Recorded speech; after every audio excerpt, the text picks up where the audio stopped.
这本该是下人做的事情，上官姑娘不必劳烦。阙公子怎么知道是我？每个人的脚步节奏、轻重缓急、气味、呼吸都不相同。你应该也训练过吧？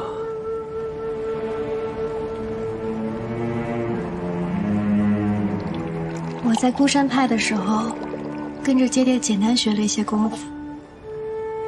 公子说的这种训练，我倒是没经历过。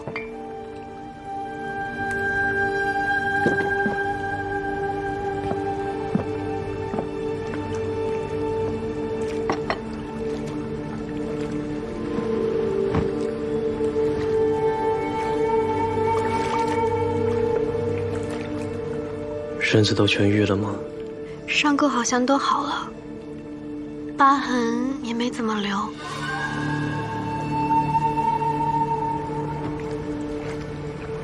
公子，要看看吗？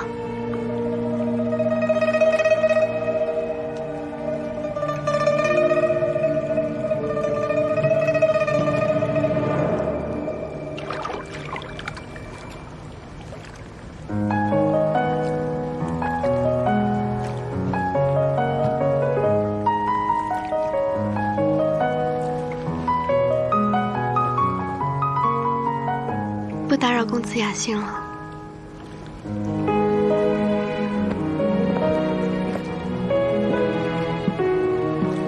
这个温泉有疗伤养肤的功效，你要不要试试？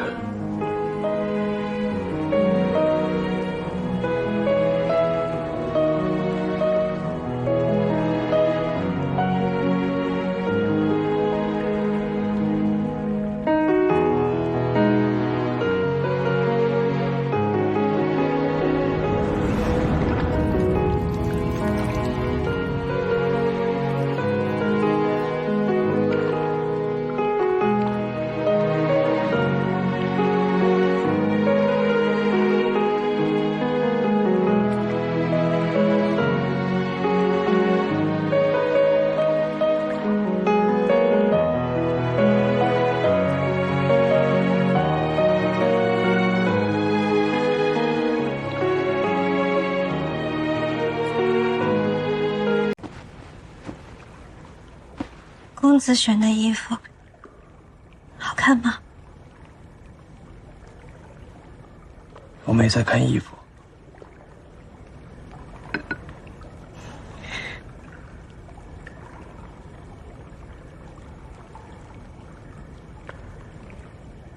其实，我深夜前来，是有求于公子。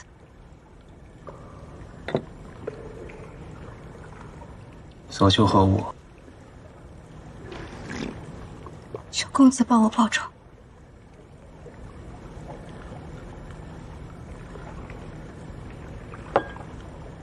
仇人是谁？清风派的点主。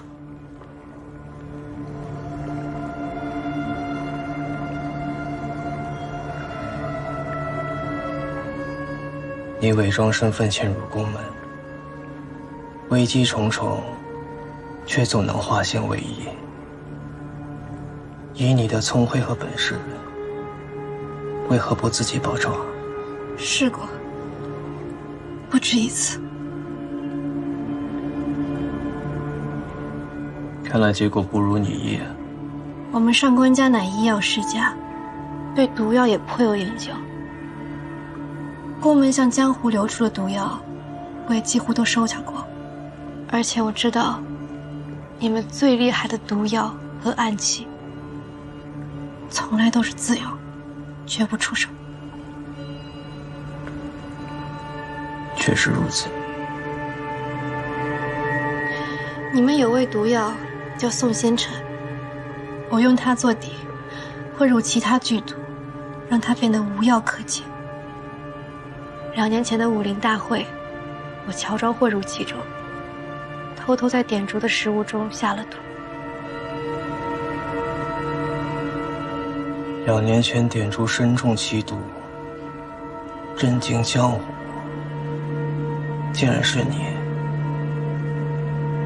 是我。随后，我一直在等江湖中传出点烛身亡的消息，而我等了1个多月，点烛竟然完好无损再次出现，我百思不得其解。中了松仙尘的话，除非有宫门的独家解药，否则必死无疑。更别提你还混入这么多其他剧毒，确实神仙也难救。除非点烛中毒之后，立刻服用宫门秘药，可解百毒的百草萃。薛公子原来不记得，这玉佩本就是你的。我自己的玉佩，我当然记得。我问的是，这块玉佩哪儿来的？姑娘，你在这儿不冷吗？不要过来！放开我！放开我！救命啊！谁啊你？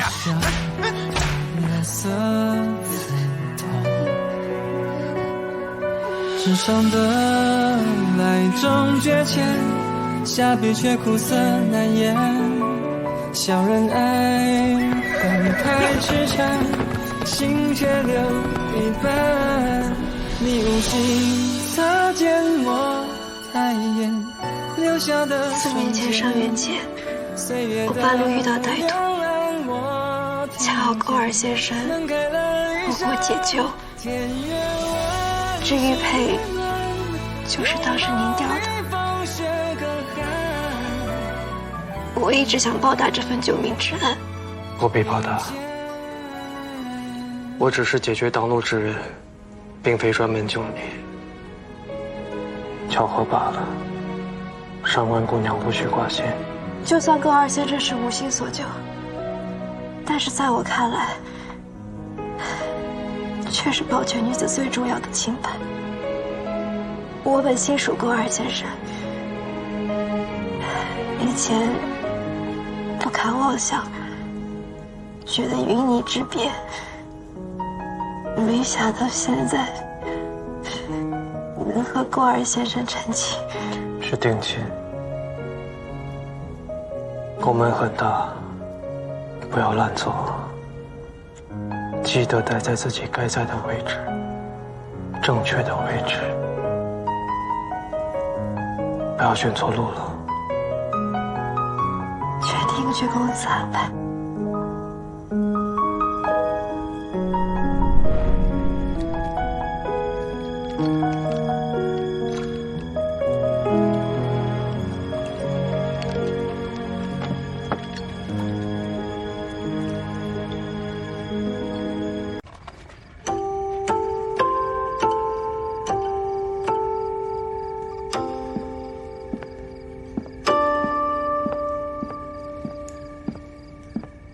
有事？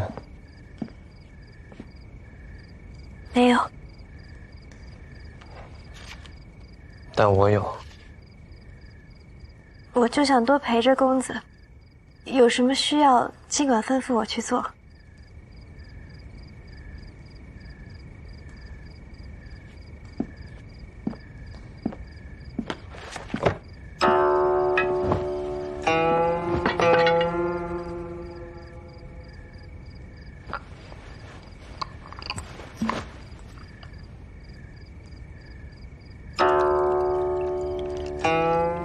月桂。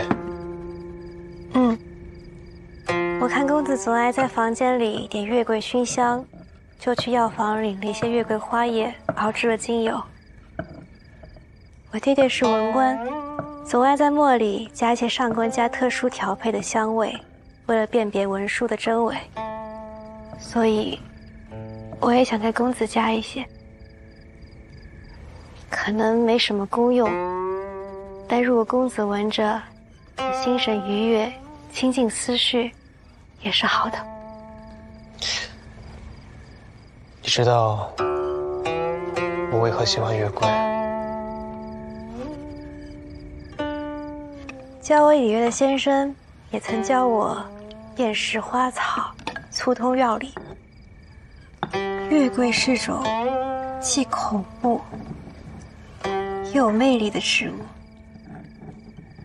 它的花意是蛊惑。的确，世人常说，月桂既危险又迷人，代表了蛊惑。但其实月桂的花意还代表着胜利。小女不才，让大人见笑了。月桂一直是传说中的长生之药，月中至宝，难以摘折。若有幸，可以寻到吴刚在广寒宫中种下的月桂花枝，无论挂上什么，铜钱也好，金玉玛瑙也罢，都可以无限采摘，馥郁满盆。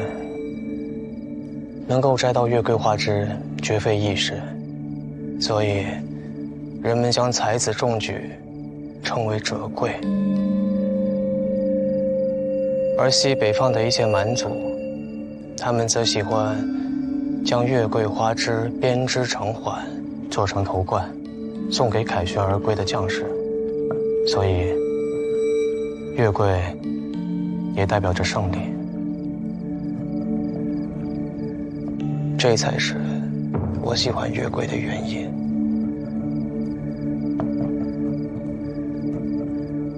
那我还真是误打误撞了。我原以为上官姑娘只会做饭种花，想不到你还精通文墨。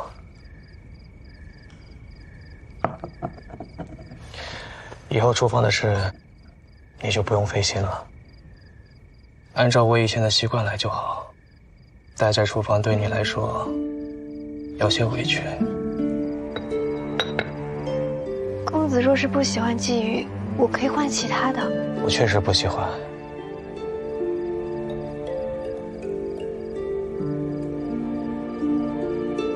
我不喜欢鲫鱼，也不喜欢满院子花草。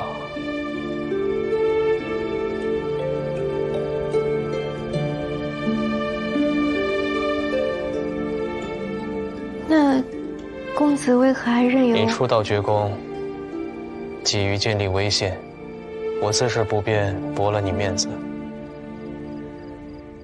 你是我亲自指选的新娘，绝宫未来的夫人。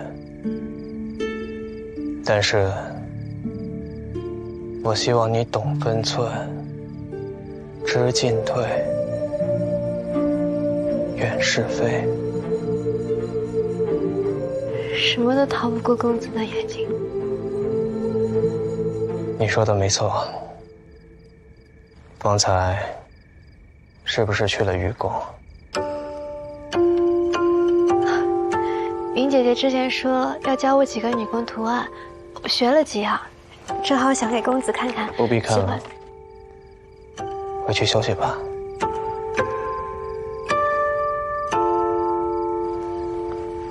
是。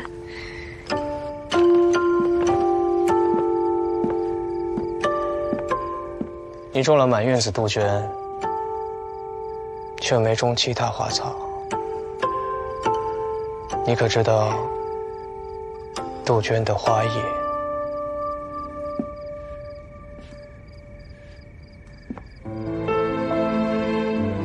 知道。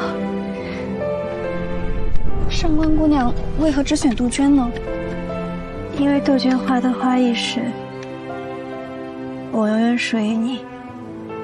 哎呀，姑娘心思可真细，好浪漫呀！但愿绝公子能懂姑娘的心意。宫二先生饱读诗书，自然能懂。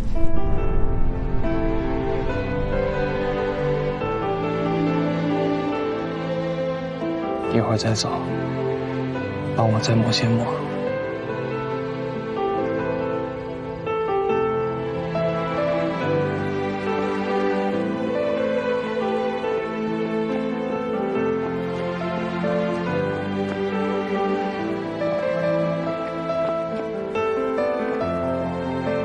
将岳长老的灵位放进宫门祠堂。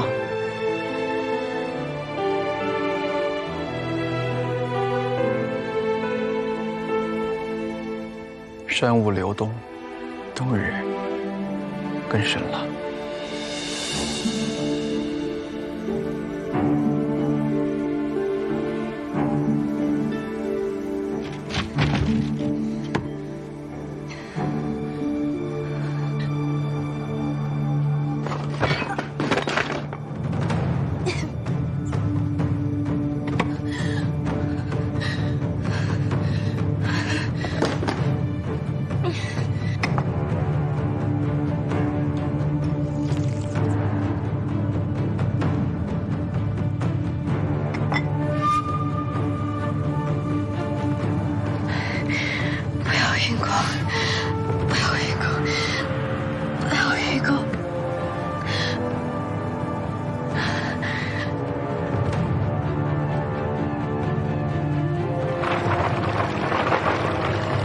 时任大人，您飞牧的兵已经准备好了。知道了，下去。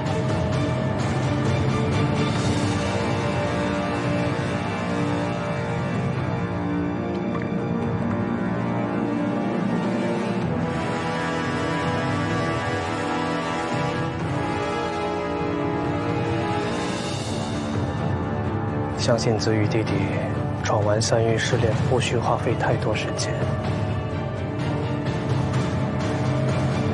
在我和公子羽之间重选之人，执刃之位，能者居之。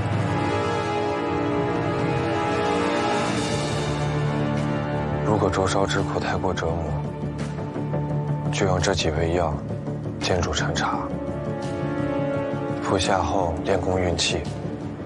你的内功心法云锦心经，本就是一种自噬性很强的极阴心法，这种内力会让身体发寒，但是恰好能够对抗半月之影带来的灼烧之苦。想到了。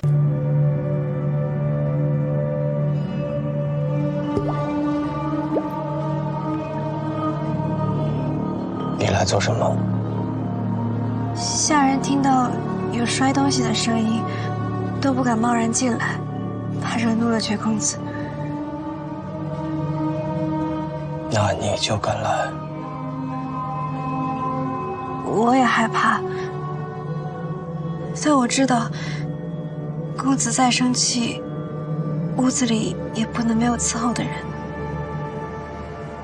而且我知道，宫二先生看着下人，其实很温柔的。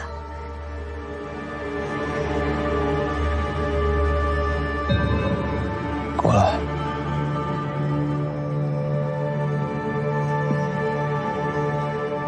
把手伸出来。绝公子怎么知道我划到手了？气味。在江湖走动多年，我对血腥味最为敏感。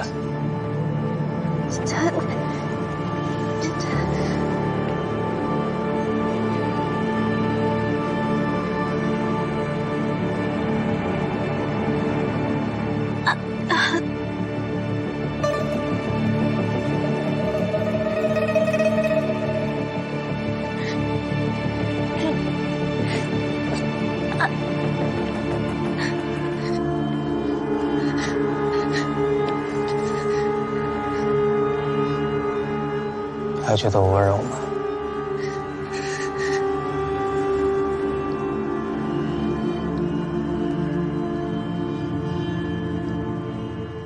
一点小伤而已。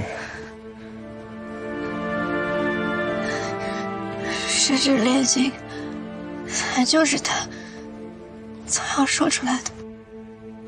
说出来就能不疼了吗？说出来就能不药而愈了？不能。但我小时候每次摔破了膝盖，我母亲都会一边我上药。他说，浅浅要是疼的话，要告诉娘亲啊。每次我母亲跟我说这话，我觉得伤口好像没那么疼了。被人关心着，难道不好吗？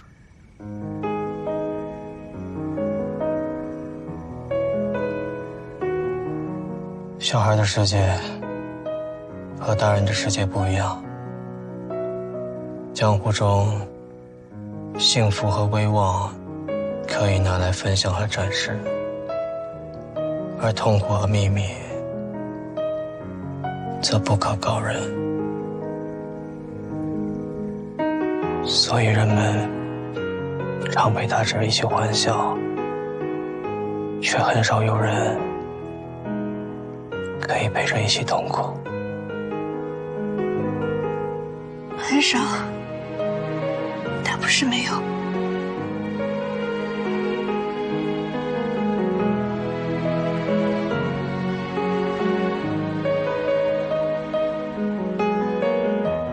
若是伤口掩埋在心底，自己一遍遍描摹，一遍遍触摸，只会变得更加伤痕累累。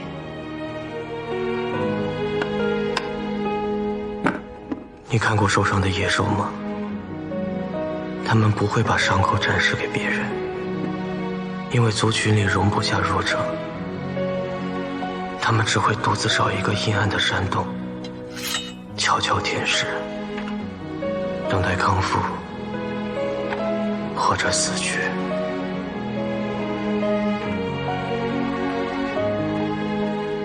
可人不是野兽，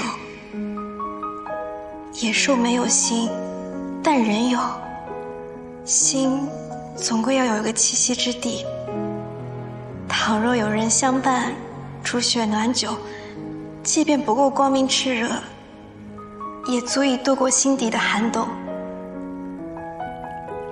但并不是每一个你心里的人都会帮你温一壶酒，也可能他会在你心上划下一道伤。明日去医馆。这点小伤不要紧。我不是指这个。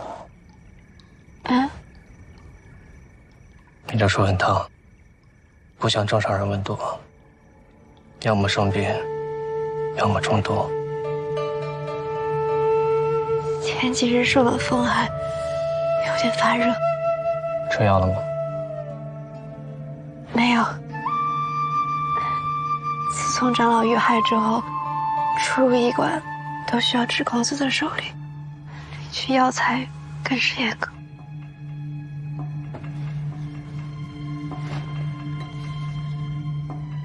拿着我的令牌，让大夫按你的需求取药。这令牌是在宫门内畅通无阻。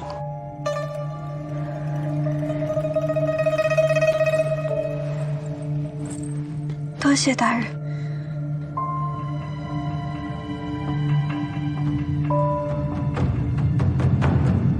公子平日都是独自一人，怎么今天突然邀请我一起用膳？今天是上元灯节，理应喜庆热闹。我想你之前应该都是和亲朋好友们一起逛街看戏、赏星赏月、赏花灯，对吧？我小时候身体不好，其实也不太出门。宫门里的上元节是冷清了些，我想你可能也不太习惯。正好我把事务处理完了，来陪陪你。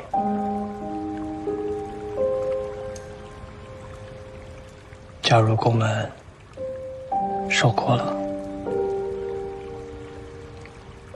嫁入宫门也许会受苦，但嫁给宫二先生一点都不苦。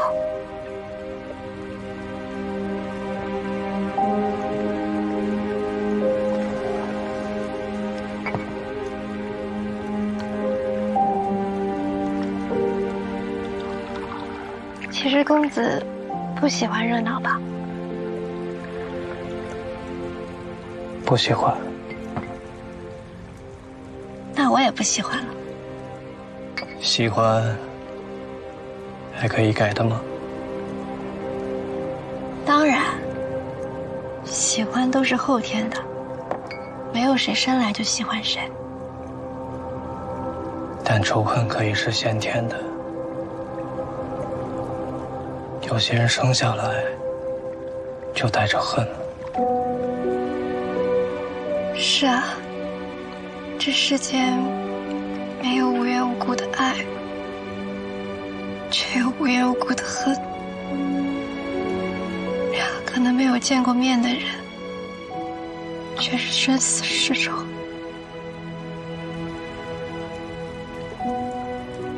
宫门的仇人宿敌很多，薛公子的仇人就是我的仇人。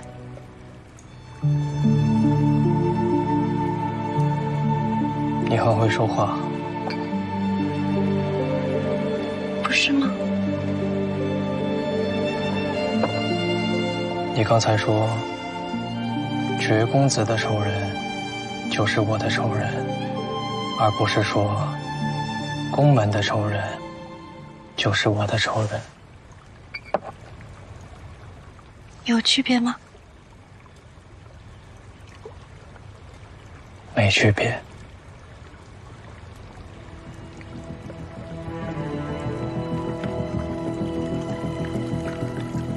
上面一排是云为山的药房，下面这一排是上官浅的药房。不可能只是简单的药膳，这里面一定有问题。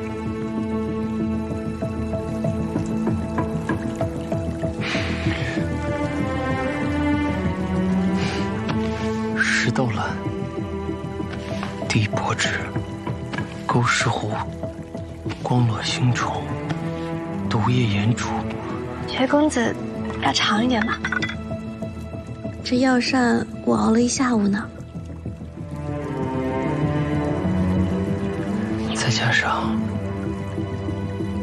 再加上棕心的山枝，发芽的炙甘草，内有冬虫的琥珀。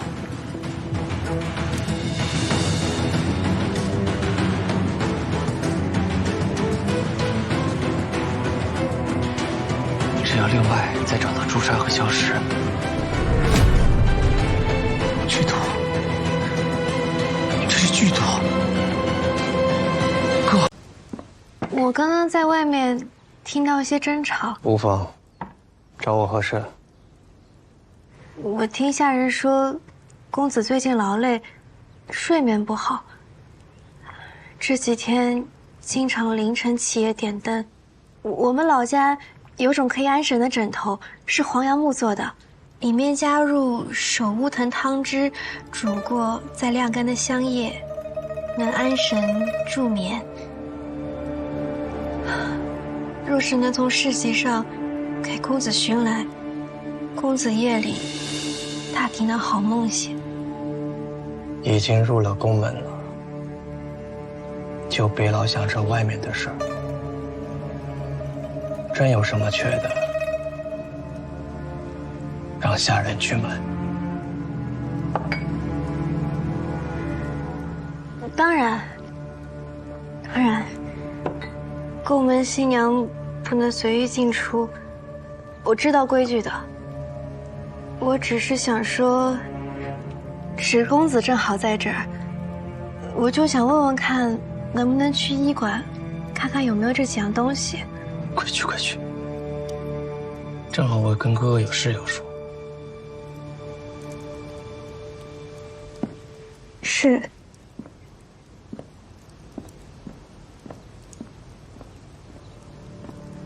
哥，武吉夫人这么狡诈，骗取了我们的信任。如果她不再犯案，想要找到证据，她不会停止犯案，因为她的任务还没有完成。哥哥知道他的任务？不知道，但绝对不只是刺杀岳长老这么简单。那就等他再动手。哥哥已经重新调整过宫门的警戒分布，还增加了那么多看不见的隐形暗岗夜哨。他如果再杀人，必然会露出马脚。可我不允许他再杀人了。宫门族人的每一滴血，都不允许外人践踏。10年前，我咬碎牙齿吞下的誓言，我说到做到。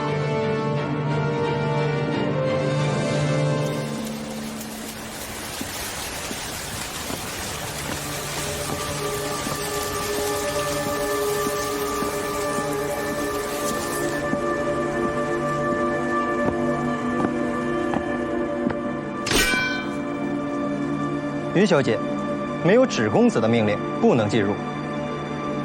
生病了，找大夫看病也不行吗？看病可以，云姑娘请先回府，一会儿派大夫前往您的住处为您诊脉开药，稍后将药材送回于宫。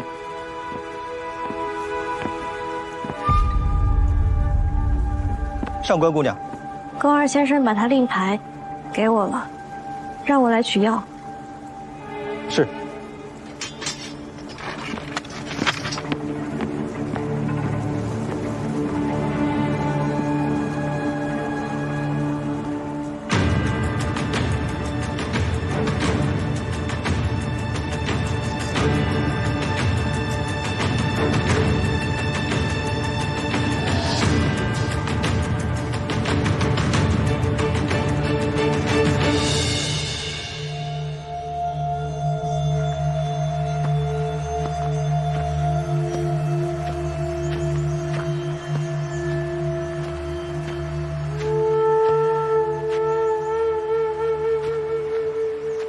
把狮子放在医馆门口，你胆子真大。不放在明显的地方，我怕您不过来。烈火灼心，想取药取不到了吧？我倒是拿到了，可以分你一点。这么好心，那多谢了。别着急呀，姐姐，陪我走走。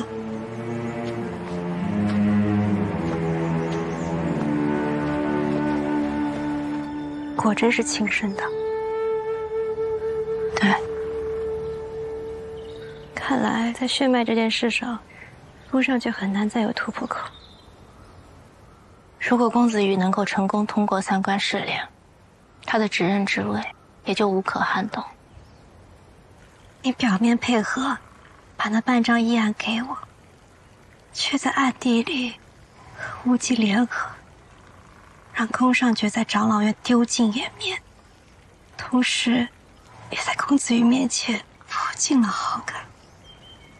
姐姐还是厉害，各凭本事吧。这也叫各凭本事，也不怕牵连我。你逼我讨要医案去拨宫上爵还刑的时候，也没有考虑过我的处境。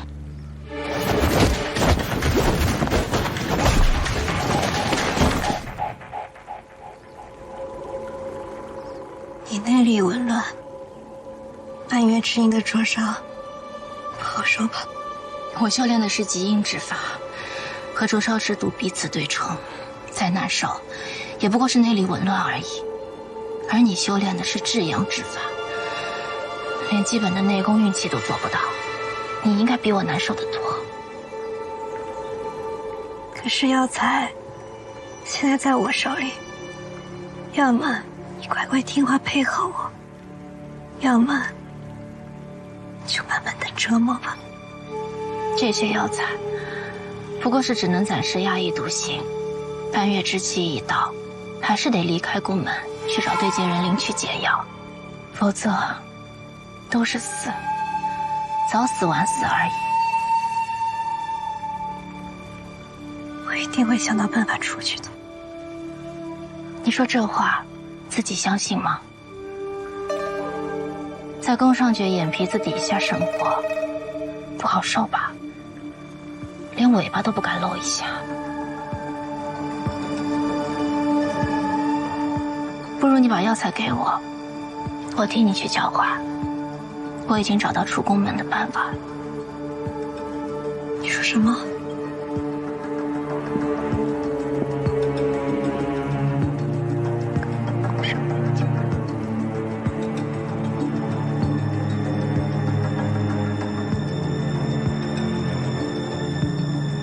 谢谢姐姐。可以把药材给我了吗？可以，但是药材不太够了。你反悔了？小瞧人了，姐姐。我做事从来都不反悔。再和我去医馆一趟呗。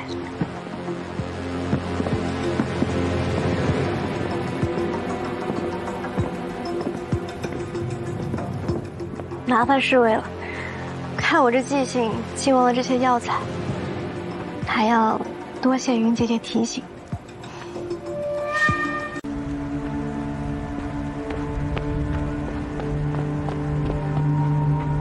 雨公子有何吩咐？你会说话？哎，他是我的绿衣使，之前我吩咐他去准备一些东西，所以来晚了。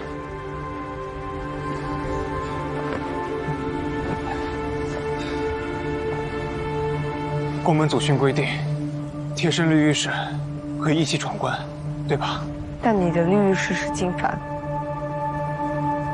我身为宫门执刃，有权任命自己的绿衣使。云微山姑娘，现在就是我新的绿衣使。宫门没有规定女子不能为侍吧？女子可以为侍，但我想看一下云姑娘的绿玉手环。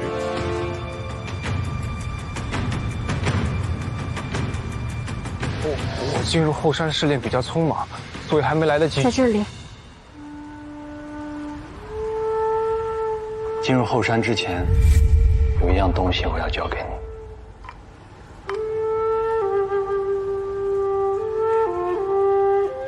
如果被人问起，就说你是执刃大人的绿衣使。你放心，我定当舍命保护执刃。你不信我？人心最不可信。那私心呢？可信吗？从私心来说，我也会舍命保护执刃。他不在了，我也不会有立足之地。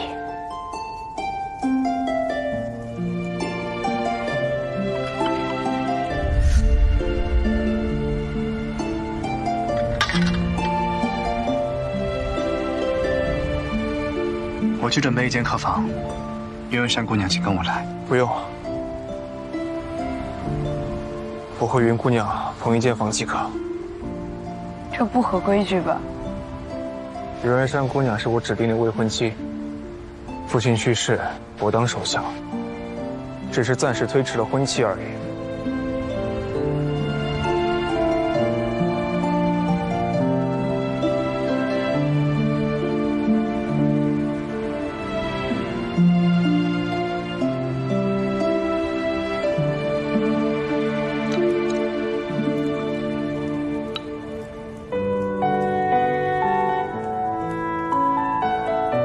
这是金凡的绿玉。公子离开之后，金凡就一直魂不守舍的。最后，在我和大小姐的逼问之下，才透露说三羽失恋极其凶险。于是，我和大小姐逼迫他协助我，偷偷来后山找你。我都能想象到这公子上是怎么逼问金凡的。金凡本来死活不愿意违背宫门祖训家规。但我绝不允许你在后山遇到任何不测，于是逼迫他和我比武打赌，证明我自己是能够保护于公子的。你为何不允许我遇到不测？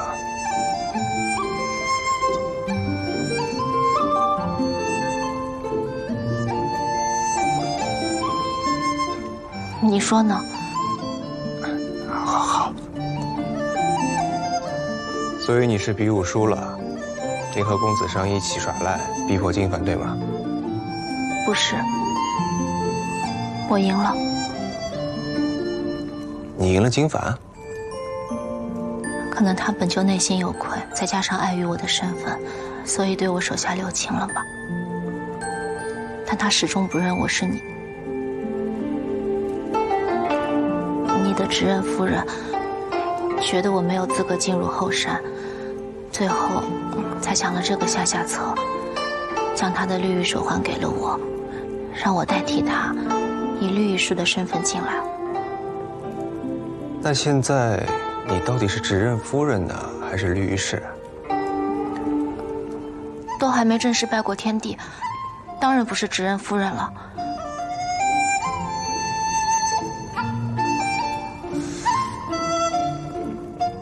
那这位绿玉氏大人，能否请你把那边冷的药粥再热一下？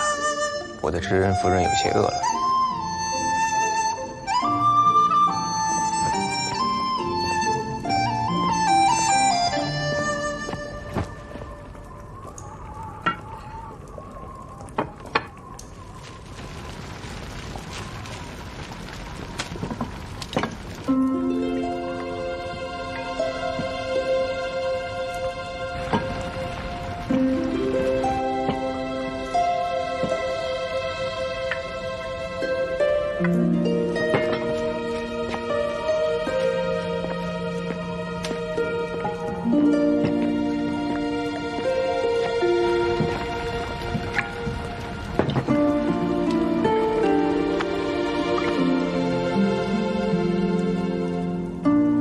我想把这屋子照得更亮一些，这样就能把你看得更清楚。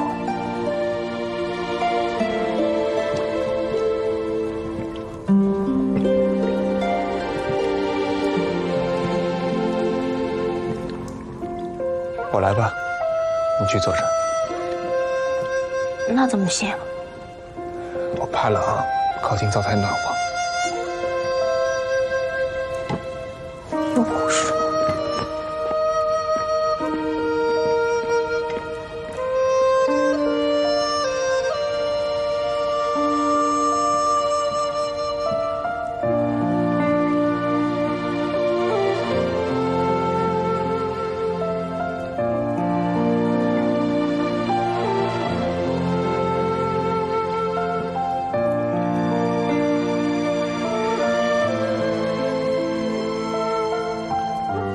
姐，你有什么心愿吗？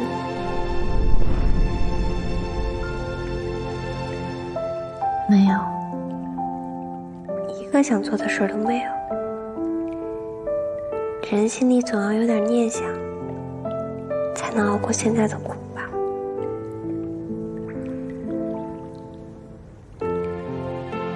如果一定要说的话，我就想过着寻常人家的日子，为心爱的人洗衣、煮粥，在大雪封山的隐士角落里，点一盏灯，烧一炉火，过着无人打扰、厮守的日子。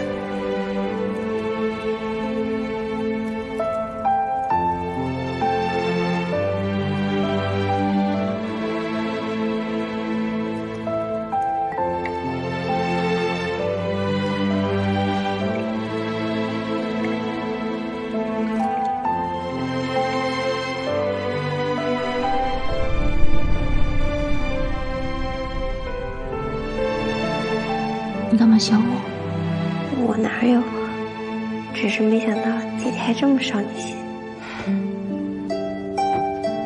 快睡。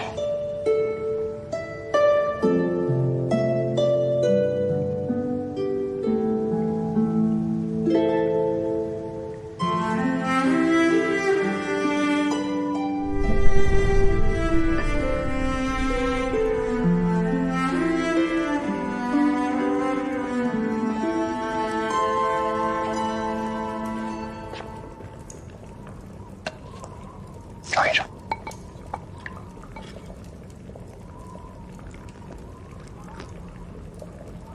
过不过？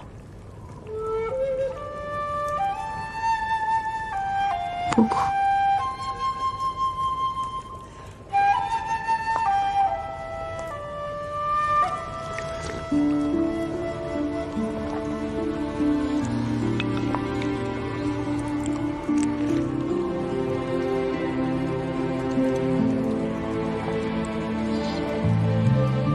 以后都不会让你吃苦的。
身有云雀，清风吟。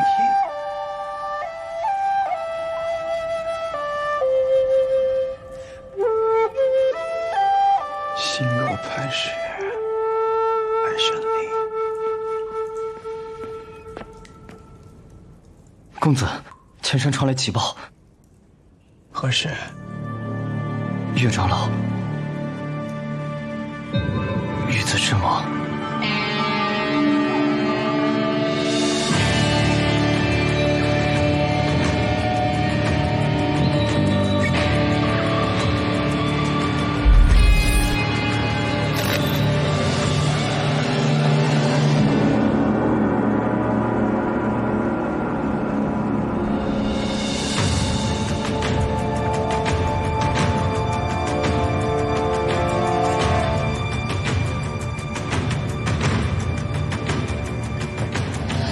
于公子，前山传来急报，需要大人您立刻返回。开什么玩笑？试炼还没结束，现在回去岂不等于失败？谁传的报？宫云指还是宫尚权？知任大人，事关试炼，请你考虑清楚。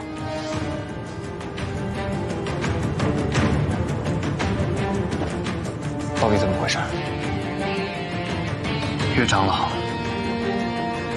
老遇刺身亡了。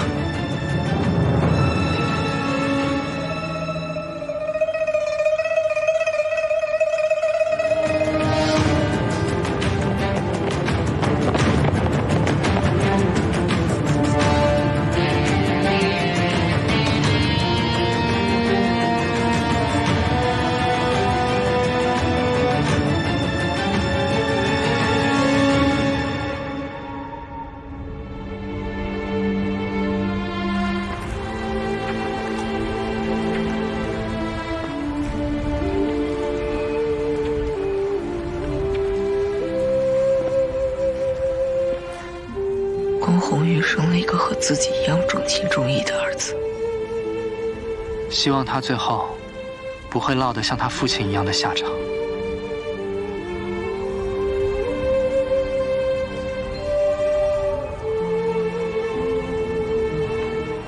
宫门执刃的存在是为了守护家人周全，亲人逝去还让我专注试炼，我做不到。就算成功了，意义何在？如果连族人的生死都不管不顾，这种执刃不做也罢。为宫门生，为宫门死。我期待你成为真正执刃的那一天，那时我帮你把执刃袍披上。你跟我说，他之前跟我要的医书都看完了，这些都是新的。子羽啊，希望你一切顺利。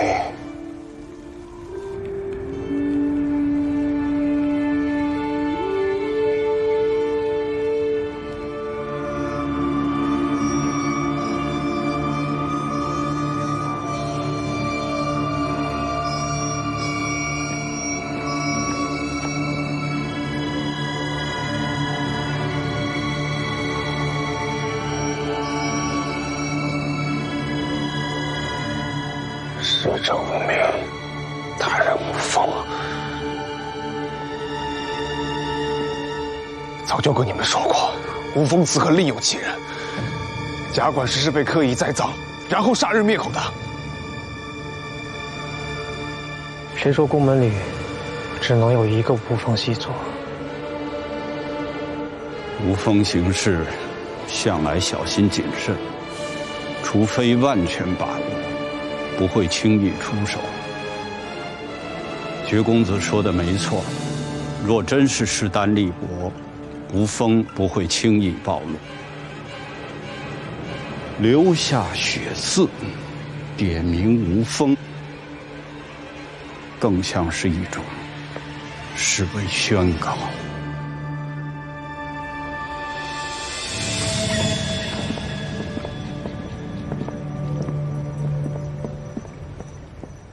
有劳你们送我回来。宫门今夜不平，云姑娘勿要四处走动，还请早些休息。好。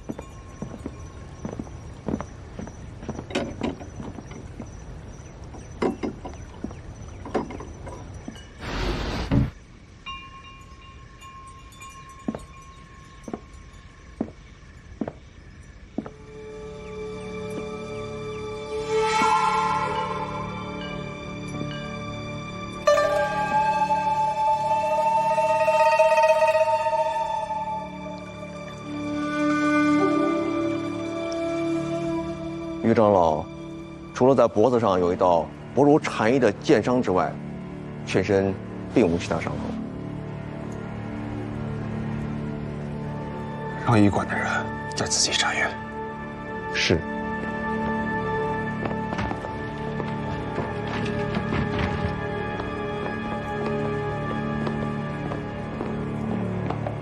志刚的手尾，难道没有发现任何异常吗？你到的有点太晚了。我们已经仔细盘查过了。今夜议事厅的守卫是岳长老自己吩咐撤掉的。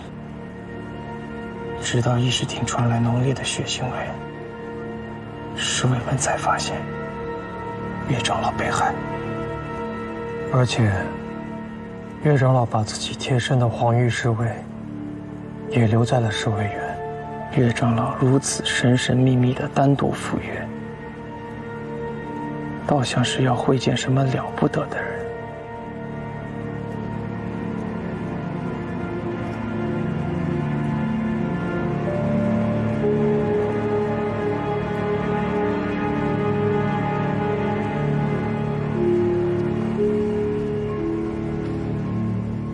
这是什么？从你衣柜里翻出几张刺绣帕子，挺喜欢的，一会儿带回去。以后不要乱翻我东西。姐姐是藏了秘密，怕被我翻到吧？岳长老遇害，和你有关系吗？我还想问你呢。我在后山和公子羽一起。姐姐真有本事，后山还真的说去就去了。看来你不用忍受半月之苦了。岳长老到底是怎么回事？现场留了字：逝者无名，大人无风。又是无名。看来贾管事不是真的无名。无名还在宫门里，没死。无名潜伏了这么多年，一直沉寂着，为何会突然行动？看来不是出于无名自己的意图，像是被人胁迫。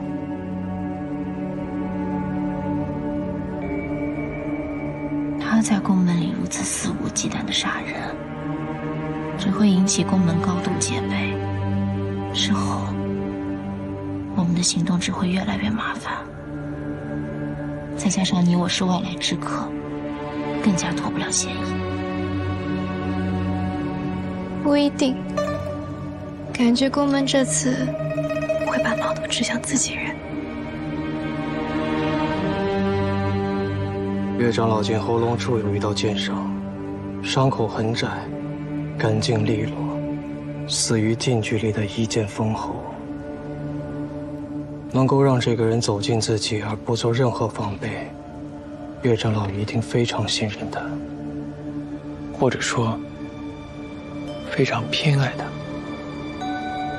恐怕这个人已经在宫门处心积虑，谋划多年，地位更在贾管事之上。他能蒙骗我们多年，定是手段不凡，我们更要加倍小心。一只无风养的狗而已，不敢正大光明，只会暗中潜伏，行鬼祟之风，行猥琐之事。但你别把狼当成了狗。要以清心的话，岳长老的死就是前车之鉴。你这是威胁我还是诅咒我？怎么，下一个就轮到我了？不管是狼是狗，总归是露出了他的爪子。宫门现在上下已经全面检验，找出无名只是时间问题。宫门越乱越好，我们更好趁乱完成任务。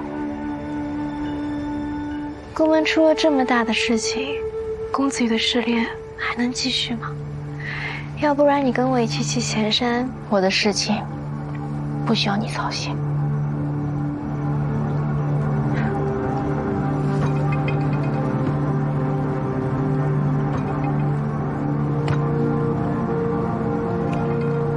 你身体好烫，你也开始了。是复古之影的重峦，也叫做半月之影。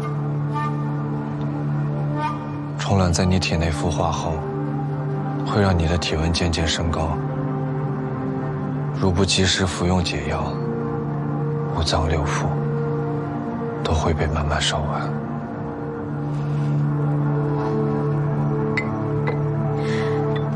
这是寒水石和紫花地丁泡的茶，我去医馆求来的药材，解不了毒，但至少可以减轻痛苦。你喝吧，我走了。你来这里就是为了送这个。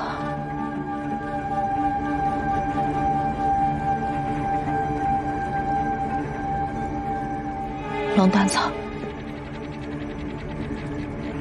再加一味龙胆草。谢谢姐姐。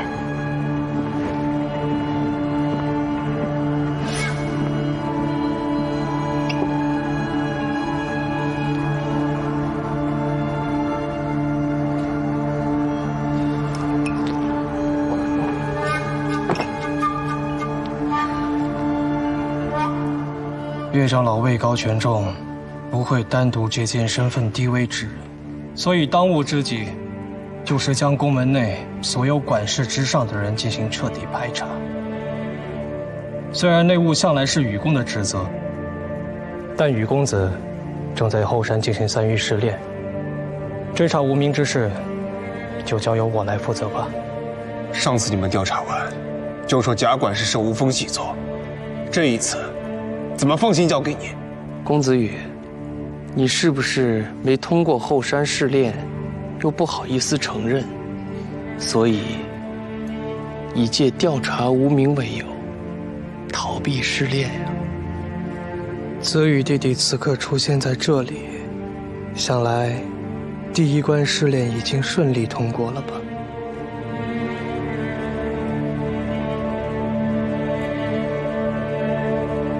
没有，我是事态紧急。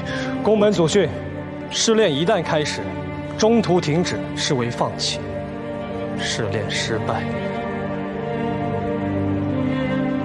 守关人已经把事情经过转述于我，按照规矩，确实应该视为失败。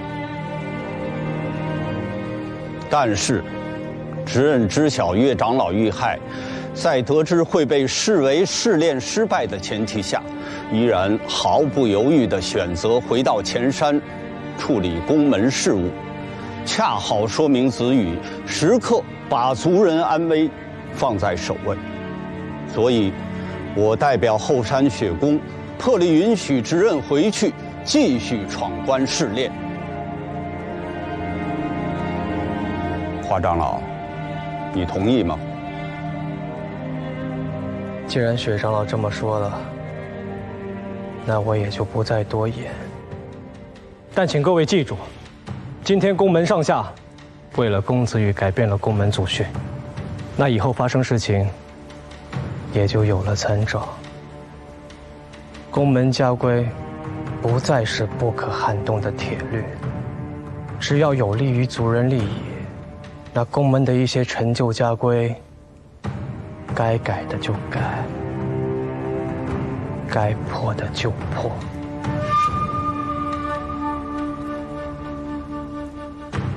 宫门突发变故，我在想，是不是把子羽的试炼先停下来？正因为宫门变故频发，山雨欲来，所以必须要尽快定下执刃的人选，统领大局。相信子羽弟弟通过3域试炼不需花费太多的时间。在此之前，就由我带领绝宫部下，全力追查无名。与在后山的羽公子，未来的执刃里应外合，尽全力守卫宫门的安全。兄弟同心，其利断金，对吗？对。但是，绝公子给我闯关设了时限，那这次查案也应该给自己设下一个：无名一日不除，宫门上下都不得安宁。10天，10日为限，我必查出无名身份。如若失败，那以后绝宫上下都听从执刃的命令。但如果我10日之内破了无风之谋，而公子羽还未通过第1关试炼，那我希望宫门上下所有族人一起，在我和公子羽之间重选执刃。就如长老们所言，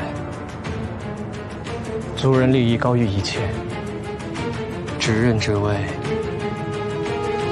能者居之。可是公家门规从来没有重选执刃一说。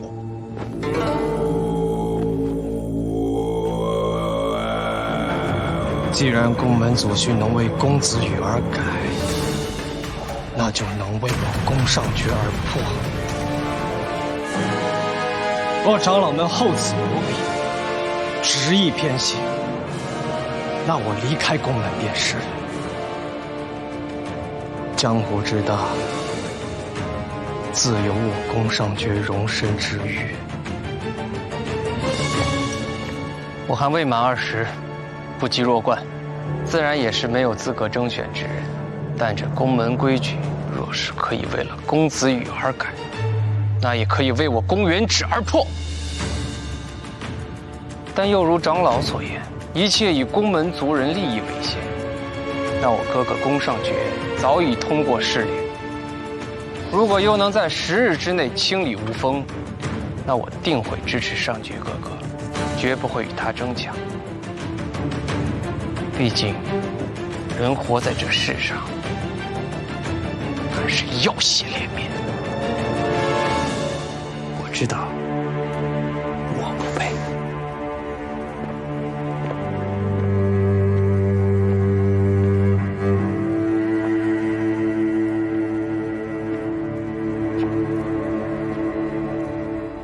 事发太过突然，一切只能从简了。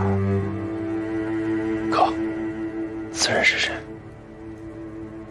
几位公主还是太过年轻，长老更迭是初见。岳长老亡故，按照宫门规矩，由岳氏族人继承长老之位。岳公子，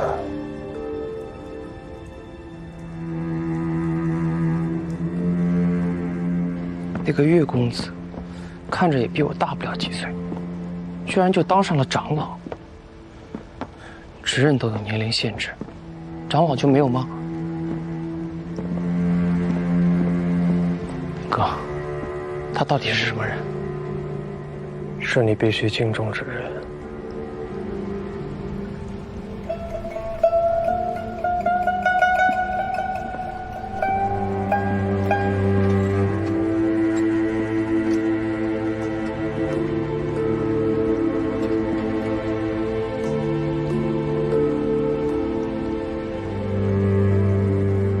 雾姬夫人，真是稀客。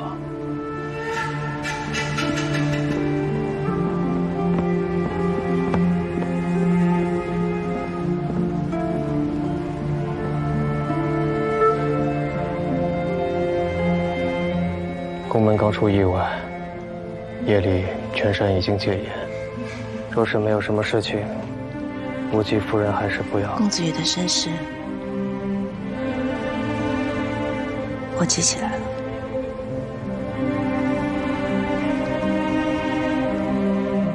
夜路霜降，屋外寒冷。无忌夫人，随我回绝宫详谈吧。耳目众多，人烟碎杂，我随公子走走就好。那我送夫人回御宫。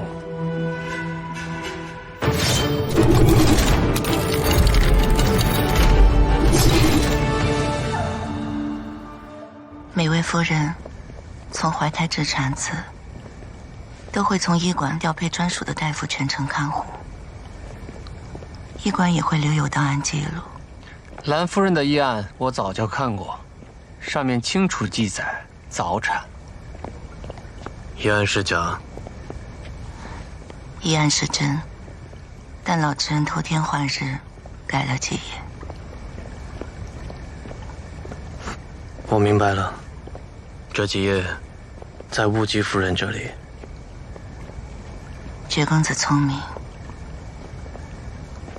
但无忌夫人不会轻易给我，我自有办法让他拿出来。知公子精通毒药，说实话，我还是有些害怕的。我作为死去之人的侧室，我本来就只算是半个公家人，我的命不值钱。但要想凿实公子羽的血脉身份，光凭几页旧纸恐怕不够。如果到时候我能作为人证，医案作为物证，定能助绝公子成事。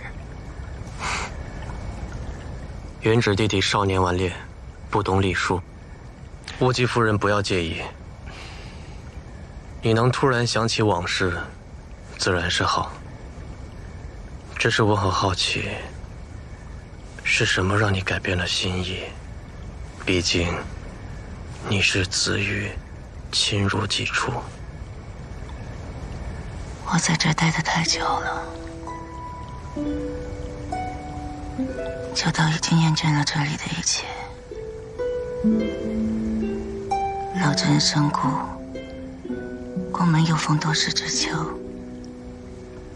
待在这里只会日夜惶恐。我想远离这腥风血雨，在这世间找一安宁之地，独自余生。前面就是雨宫的范围了，二位公子留步。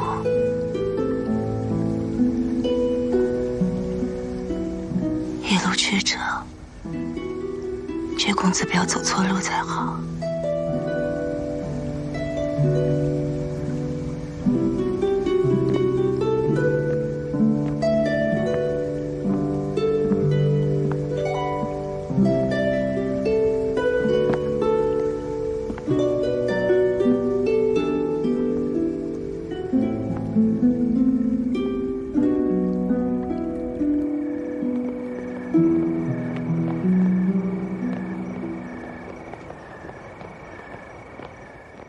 我不信宫门内有这么多无风细作，宫上爵绝对在撒谎。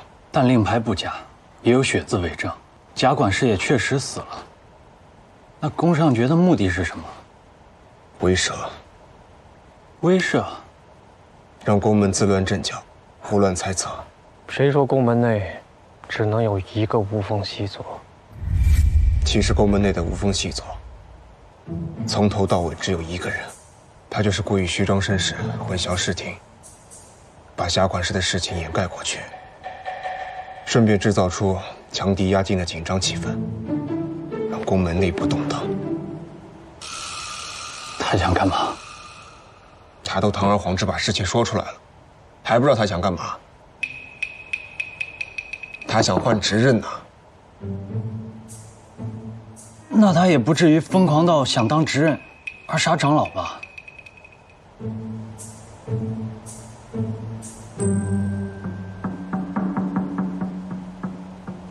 对了，关于第一关试炼，我要是你，我就找云姑娘商量商量办法。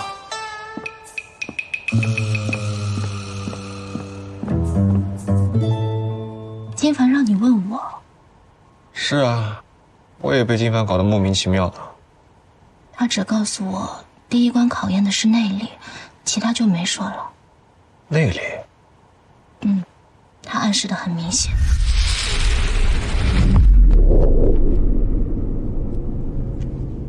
但这寒冰池，怎么看都是考验水性啊。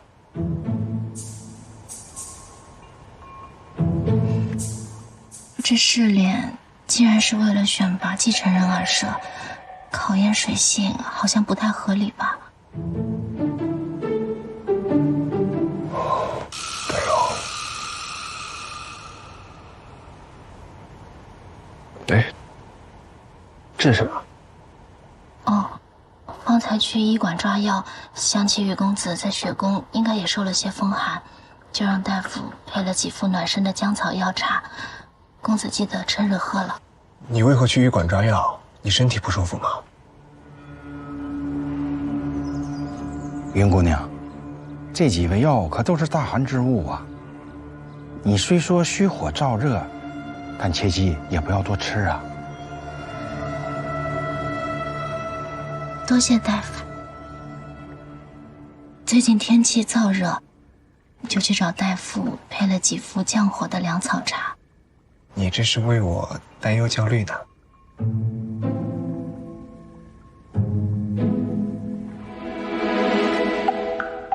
方才看见下人们都往屋子里送兵，说公子要练功。别提了。我知道公子闯关心切，但也切莫操之过急，身体吃不消的。放心，我没事的。那我先下去了，公子记得把药喝了。哎，阿云，你不多待一会儿吗？阿云，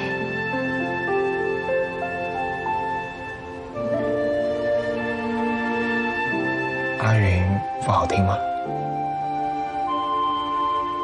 听起来像是小猫的名字。小猫多可爱呀！阿云，云，喜欢。喜欢什么？喜欢阿云啊。